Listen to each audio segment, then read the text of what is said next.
Black Clover is back, and we start off with the king, which I did not see coming. I figured he'd be hidden away in a bunker or something, or evacuated at all, but nope. In fact, for some reason, not a single civilian was either evacuated either, which makes no sense to me. So as you can imagine, the king is obviously screaming, saying, "You need to protect me, put your life on the line for me, yada yada yada." I don't think anyone's even paying attention to him, which they shouldn't, because he doesn't matter at the moment. What matters is all of the Lucius going around just bodying everyone, including the captain of the Purple Orcas. He just gets fucking just folded, just one punch to the face and he's down. That's when the civilian population sees that it's the Wizard King that is the enemy, and they're all beat up as well. The fight has basically pushed past the castle area to, well, the civilian population is the best way to put it, and now they're the ones getting hurt as well. Once again, why weren't these people evacuated earlier? It's hard for me to imagine that the Magic Knight captains believed that they could contain the Wizard King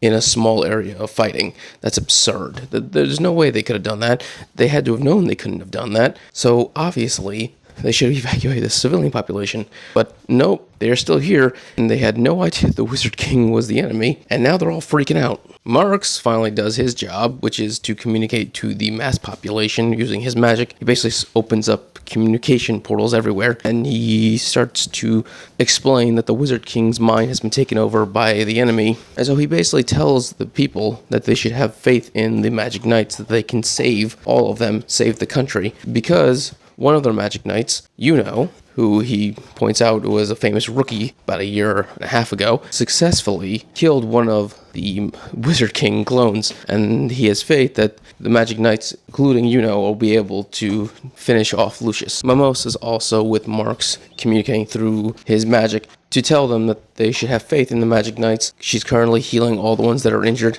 and as for the civilian population, none of them have actually taken any serious damage. The reason for this is because Yuno's magic is protecting everyone, and the magic boost they're getting from Neverland is actually the best bet they have right now for the civilians to get away. So Mimosa is encouraging them to just run away, get to safety, save themselves. So this way the Magic Knights can continue to fight at their full strength. Straight up, one of those angel things appears in front of a bunch of civilians, and that's when Sekke, of all people, comes out of fucking nowhere, tells the people to run away while he's fighting.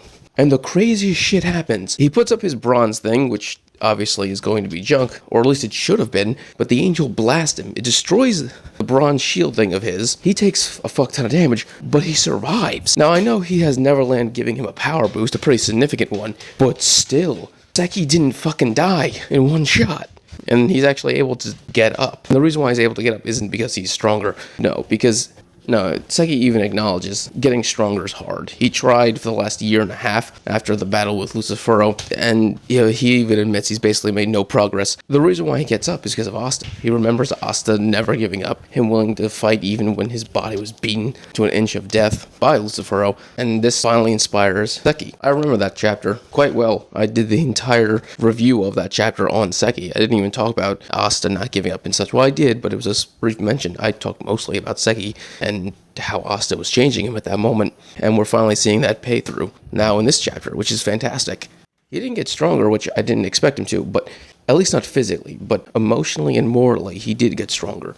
And that's great. It's good to see Asta having such an effect on someone who basically treated him like trash the moment they met. We skip back over to who is currently fighting another one of Lucius's clones. God, is going through the fucking ringer. And you know what's even worse is the fact that there's actually another Lucius clone floating above the one that is currently fighting. So even if defeats this one, he then has to fight a third one, because it seems that he's literally the only one strong enough to take on a Lucius clone. Everyone else is just not gonna do it. Honestly, what needs right now is definitely Mimosa to heal him and Asta to show up. Speaking of Asta showing up, he's currently sitting in the room with Ryu, and Ryu is basically saying, okay, they're about to bring you over, get ready. But Ryu then sees something, scares the shit out of him. And what he sees, and the magic power that everyone is able to feel, even the Black Bulls are able to feel it, all the way in the Witch's Forest, is Damnado. Which means he's most likely going to cast a spell that is going to alter the entire battlefield across the entire fucking world, or at least within that continent they're in. I don't know if he has the power to affect the world, but he doesn't have the power, I'm assuming, to affect the entire continent, because like I said, the Black Bulls can feel his magic power inside the witch's forest. So whatever he's about to do,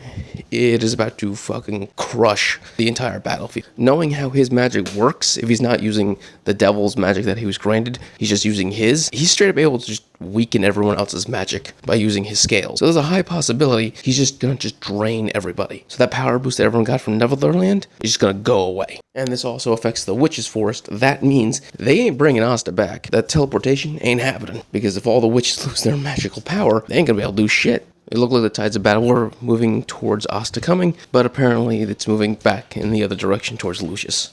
Alright, if you enjoyed this video, please subscribe, give it a thumbs up so you can enjoy more Black Clover and other anime things. Thank you, and have a great day.